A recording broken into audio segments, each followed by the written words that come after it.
नाबालिग से रेप के मामले में आसाराम दोषी करार दे दिया गया है। कुछ ही देर में सजा का ऐलान होना है। माना जा रहा है अब से कुछ ही देर में कितने सालों की सजा होगी ये जज सुना सकते हैं।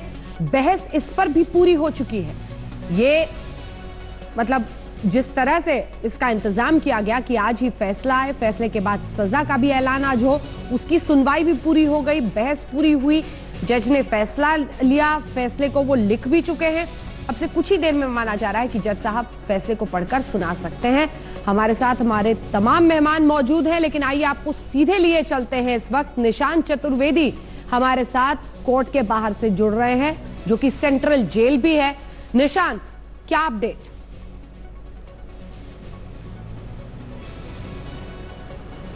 देखिए, अपडेट ये है कि जैसा पहले भी हुआ था, पहले ये हुआ था कि जब कहा गया कि आसाराम दोषी है तो अंदर मीडिया की एंट्री नहीं है, तो खुद पुलिस अफसर जो हैं, जो अधिकारी हैं, वो अंदर से फ़ोन करके बताते हैं। अब जो हमारे पास जानकारी आई है वो सुनाना शुरू कर दिया है। पहले डिक्टेशन चल रहा था, अब वो एक एक चीज़ बताना शुरू कर दिया गया है। जाहिर सी बात है, जब वो डिक्टेट कर रहे हैं तो वहाँ पर जो 5 लोग बैठे हुए हैं, जिनमें से 3 दोषी करार कर दिए गए हैं, उनमें आसाराम भी बैठा हुआ है। सब एक कतार में बैठे हुए हैं। जो आसाराम थोड़ी देर पहले तक काफ़ी ज़्यादा जोश, बल्कि ये कहा जाए काफ़ी उकसा रहा था अपने वकीलों को, अब वो आसाराम पूरी तरीके से उसकी हालत ख़राब हो चुकी है, उसको समझ में आ रहा है। अब सवाल खड़ा ये होता है कि 10 साल की सज़ा या आजीवन उम्र कैद। देखिए, अलग अलग तर्क हैं, उसका इंतज़ार हम कर रहे हैं, क्योंकि जैसे ही ये पूरा हो जाएगा, तुरंत पूरा होने के बाद वो बाहर मीडिया को बताया जाएगा। तो मीडिया इंतज़ार कर रहा है इस गेट के बाहर। आप भीड़ देख सकते हैं और गाड़ियों का जो काफिला है वो तैयारी हो गई। ये देखिए, गाड़ी यहाँ से निकल रही है, अंदर जा रही है, जो यहाँ पर जज साहब को बाहर लेकर जाएगी। ये गाड़ियों के अंदर जाने का सिलसिला भी शुरू हो गया, तो अब किसी भी क्षण ये आ सकता है। हमें भी इंतज़ार है यहाँ पर। ये जो जिस तरीके से गाड़ियाँ आ रही हैं, बस अब ये देखने वाली बात है, इसमें बहुत ज़्यादा सस्पेंस नहीं बचा है कि 10 साल की सज़ा या उम्र कैद, क्योंकि एक स्कूल ऑफ थॉट, एक सोच ये भी है जो कह रही है कि हो सकता है कि उम्र कैद की सजा भी हो जाए। बैक टू यू अंजना जी। बिल्कुल, और निशांत, सबसे महत्वपूर्ण यह है कि जिन धाराओं में दोषी करार दिया गया है आसाराम को, बड़े ही संगीन अपराध है। जब आप एक ऐसी कुर्सी पर बैठे हो कि आप पर कोई विश्वास करे और आप उसको तोड़कर न सिर्फ एक नाबालिग 16 साल की बच्ची के साथ बलात्कार करते हैं, बल्कि चाइल्ड ट्रैफिकिंग भी इन्वॉल्व है। बच्ची शाहजहांपुर की थी, छिंदवाड़ा में। कैसे ये दोनों षड्यंत्रकारी शरद चंद्र और शिल्पी उसको ये बताते हैं कि सिर्फ आसाराम इलाज कर सकता है, उसको लाया जाता है जोधपुर, और फिर यहां पर जो आसाराम करता है, इन तमाम धाराओं में चाइल्ड ट्रैफिकिंग से लेकर चाइल्ड रेपिस्ट है आसाराम। यह है आज कोर्ट का फैसला, और इसीलिए बड़ी संगीन इल्जाम लगे हैं जो साबित हुए हैं कम से कम इस अदालत में। और अब आगे वो अदालतों में जाए न जाए, आज सजा पर सबकी नजर है। स्वामी चक्रपाणी जी, निशांत, जैसे खबर आया आप फौरन हाथ उठाएं, हम तुरंत आपके पास जाएंगे। स्वामी चक्रपाणी, फैसले की घड़ी, कोर्ट ये अपने विवेक से तय करता है सबूतों के आधार पर कि बच्ची सही है और आसाराम दोषी है। अब सबकी नजर है। आपको लगता है कि जो लोग धर्म के नाम पर इस व्यक्ति को एक तरह से न सिर्फ बचा रहे हैं बल्कि संरक्षण कर रहे हैं, आप जैसे लोगों को भी आज हटना चाहिए? ये नाबालिग से रेप का मामला है चक्रपाणी जी।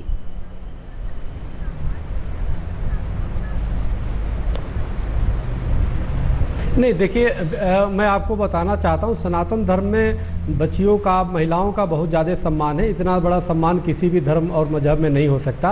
यत्र नारेस्तु पूज्यन्ते रमन्ते तत्र देवता कहा गया है, और सम्मान भी दिया जाता है। हमारे यहाँ सीता राम कहा जाता है, पहले माँ सीता का नाम लिया जाता है, फिर राम का लिया जाता है। राधे कृष्ण बोला जाता है, पहले राधे का फिर कृष्ण का बोला जाता है। सवाल इस बात का नहीं है, और संत समाज इसको व्यवहारिक रूप में वो करता है। और इसी लिए आप देखो कि कोई भी संत जो है इस तरह के घृणित कार्य नहीं कर सकता। लेकिन वहाँ पे जो निर्णय आया है, निर्णय का हम सम्मान करते हैं, लेकिन वो अंतिम निर्णय नहीं है। जैसे राजकुमार शास्त्री जी ने ठीक बोला कि अंतिम निर्णय वो नहीं होता, और यहाँ पे अधिवक्ता भी बैठे, ये लोग भी जानते हैं। और कई अभी कल पेपर में एक आया था कि निचली कोर्ट ने सजा दे दी और ऊपर फिर हाई कोर्ट में आया और उसने बाइज्जत बरी कर दिया कि नहीं, इस पे ये गलत वो है। तो इसको अंतिम निर्णय नहीं माना जा सकता। हाँ, ये जरूर है कि कोर्ट ने जो आर्डर किया है हम उसका सम्मान करेंगे, लेकिन और भी विकल्प खुले हुए हैं, वो अपने बात को रख सकते हैं और जगह। लेकिन जो काफी समय से हम देख रहे हैं कि जिस प्रकार से कोई एक धर्म गुरु जी कोई एक धर्म गुरु को, मुझे पता था कि आप इस मुद्दे पर आएंगे चक्रपाणी जी, थोड़ा सा लगाम दीजिए अपनी सोच को, हम लौटेंगे आपके पास, इस पर चर्चा आपसे करेंगे, कोई परहेज नहीं है हमें। लेकिन उससे पहले आपको सुना देते हैं डीजी वंजारा, जो कि गुजरात के, अगर आपको याद हो, सोहराबुद्दीन मामले में लंबे वक्त तक जेल में रहे। हालांकि हाल में ही इस सोहराबुद्दीन एनकाउंटर मामले में वो बरी हो गए थे। आसाराम के इस वर्डिक्ट पर वो कुछ कह रहे हैं, सुनते हैं क्या। एफआईआर में सिर्फ इतना है कि बद इरादा के साथ उसको छुआ गया, इतनी बात एफआईआर में है, और इतना ही चार्ज है। उस चार्ज में बापूजी को दोषित करार दिया गया है। तो कोर्ट के फैसले को सम्मानित करते हुए और पीड़िता के साथ भी पूरा सम्मान की भावना के साथ मैं आपके माध्यम से देशवासियों को और गुजरात के लोगों को बताना चाहता हूं कि ये केस जो था, ये बलात्कार का केस नहीं था। दुनिया जिसको बलात्कार समझती है, ऐसे बलात्कार में बापूजी को दोषित नहीं पाया गया है। आभा सिंह जी, मुझे लगता है कि डीजी वंजारा ये बात कह रहे हैं, तथ्य सामने आने चाहिए।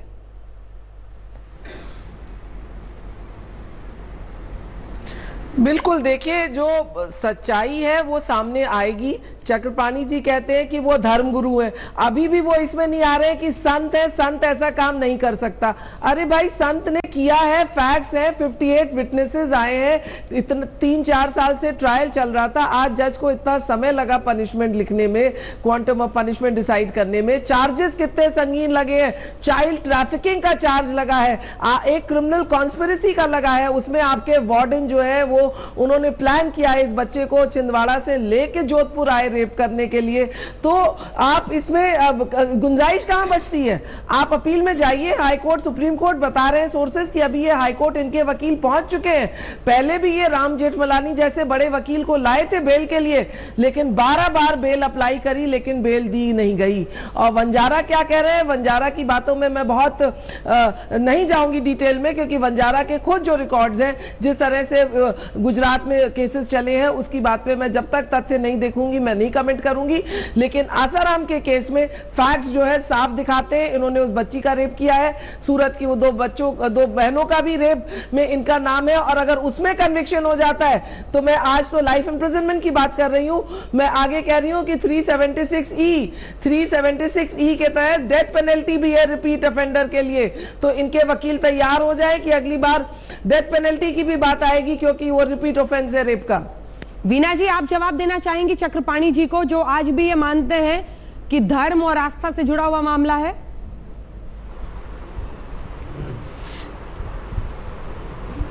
जी, मैं कहना चाहती थी कि अगर चक्रपाणी भी इतने बड़े धर्म को लेके चलने वाले धर्म अधिकारी बन के बैठे हैं, आसाराम जैसे बहुत सारे धर्म अधिकारी बन के जो बैठे धर्म का ठेका लेके, तो वो अपने सत्संगों में अपने भक्तों को बताते थे कि वो ऐसे सहज है कि उनको कुटिया में रखो या महल में रखो, उनको कोई फ़र्क ही नहीं पड़ता है, वो हर अवस्था में आनंद में रहते हैं।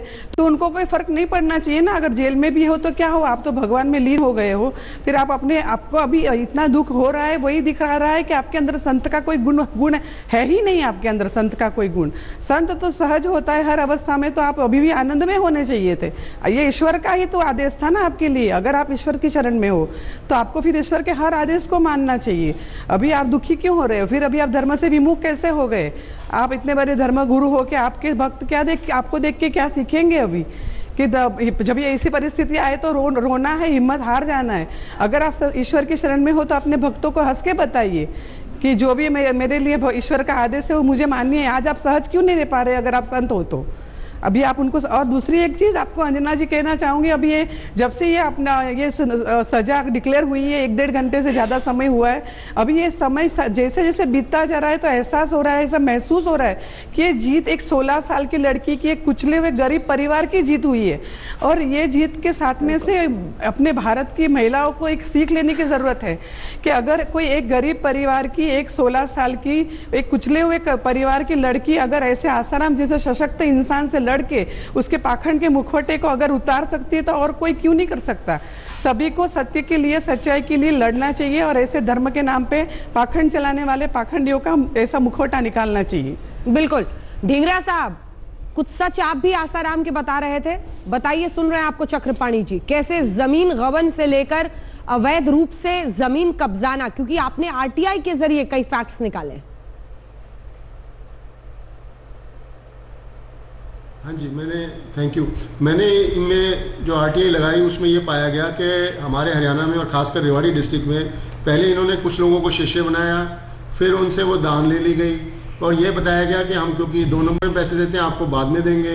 वो पैसे दिए नहीं गए, फिर उन्होंने आपराधिक मामलों की जाँच जब लगाए और उसके बाद ये बिल्कुल मुकर गए बात करने से। ये 10-20 एकड़ नहीं है, ये 100 एकड़ से ऊपर की ज़मीन है जिसकी बहुत ज़्यादा वैल्यू है। यही काम इन्होंने रतलाम में किया, 200 एकड़ ज़मीन, 700 करोड़ की ज़मीन इन्होंने इसी तरह हथियाई। सीरियस फ्रॉड इन्वेस्टिगेशन ऑफिस उसकी इन्वेस्टिगेशन कर रहा है। इनकम टैक्स ने जो हमने 2024 अप्रैल 2016 की निकाली उसमें अप्रेजल रिपोर्ट में 2350 करोड़ की इनकी दोषी करार सजा का इंतजार। अब से कुछ ही देर में फैसला आएगा कि आखिर कितने सालों की सजा होगी। लेकिन इस बीच मायूसी, आसाराम के कई आश्रमों से मायूसी की तस्वीरें आ रही हैं। अहमदाबाद हो, छिंदवाड़ा, वाराणसी, भोपाल, अब जो चला रहा था वही बलात्कार के मामले में दोषी करार दे दिया गया है। निशांत, तो क्या हम माने कि 2 बजे के आसपास जब लंच ब्रेक खत्म होता है फैसला आ जाएगा?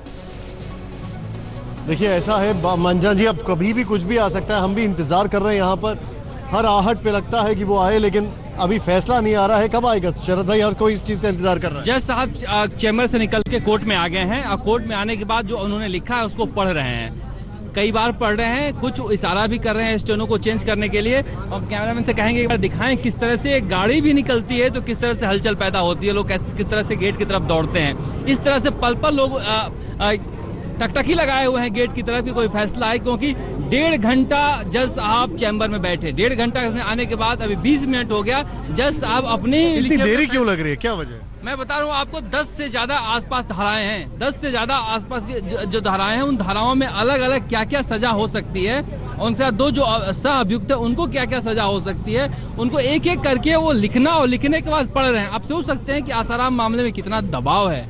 जिस तरह से पूरे देश भर में आसाराम के भक्तों का एक हुजूम है, उसमें कहीं ना कहीं दबाव दिख रहा है जज साहब पर। यही वजह है कि 12:30 कोर्ट का टाइम खत्म हो गया, 1:45 होने जा रहा है, लेकिन जज साहब भी खाना नहीं खाए हैं और वो बैठे हुए हैं। फैसला अपना लिखने के बाद वापस पढ़ रहे हैं। आसाराम उसी तरह से निढाल बैठा हुआ है बिना खाए पिए। यहाँ की तस्वीर दिखा दे, मेरे कैमरामैन प्रवीर विश्वास हमारे साथ है। ये देखिए जरा, यहाँ पर अगर आप देखें एक हर आहट पे, जैसे मैं आपसे जिक्र कर रहा था, एक कमोशन थोड़ा सा भी होता है तो ऐसा लगता है कि वो फैसला आ गया, ये कुछ खबर आ गई। लेकिन फैसला हमेशा फोन पे सुनाई देता है पत्रकारों को, वहां से फोन कॉल आ जाता है, पता लग जाता है। वजह यह है कि किसी को कोर्ट रूम में मोबाइल नहीं दिया गया है। कोर्ट के बाहर जो अधिकारी हैं वो आ रहे हैं बाहर, उनसे किसी की बात हो जा रही है तो हो जा रही है।